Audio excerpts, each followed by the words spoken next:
Hello everyone, Will the Outlaw here, and today we're going to be taking a look at Transformers Legacy Voyager Class Animated Universe Optimus Prime.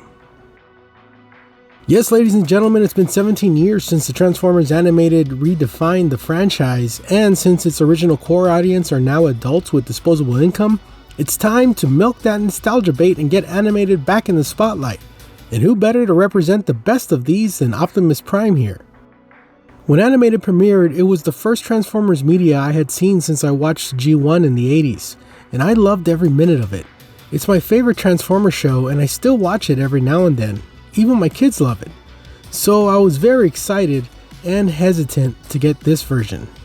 Looking at the figure itself, and yeah, that's Animated Prime. Don't get me wrong, this figure is great looking. His curves, paint apps, and molded details are really impressive. I mean, his silhouette is unmistakable as Prime's animated version. Everything seems right here, and he has a great premium feel and weight. Just something seems off. So the problem with this figure is the same thing I have with the other Legacy animated figures. The only thing I can compare it to is the Uncanny Valley.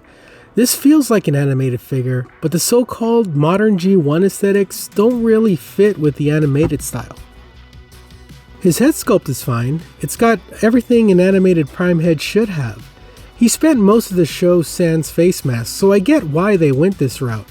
But I just wish they kept the mask gimmick from the original figure. So with that being said, I love this figure. His heroic proportions make posing this guy so much fun, and he feels great and is just an overall fun toy. Speaking of posing, ball jointed head, arms that go up, down, in and out, bicep swivel, deep double elbows, wrist swivel, hips that go forward, back, in and out, thigh cut, way more than 90 knees, and feet with an ankle tilt. The thing about the animated style, and especially Derek J. Wyatt's style, is that his characters pulled off some crazy action poses, and Optimus Prime here has no problem pulling those off. His only accessory is his rocket axe. The post is extendable, which makes this version of his weapon more accurate than the original figure.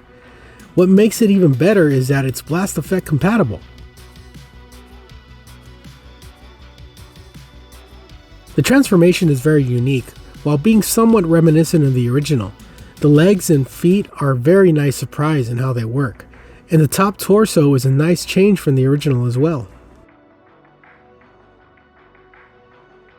His fire truck mode looks so very cool and pulls off the animated look better than the bot mode. This is especially apparent with the odd shape of the cab. The back, however, is a different story. The feet are eyesores, no doubt about it. Going back to the front, I'm a huge fan of the way they hide the front wheels.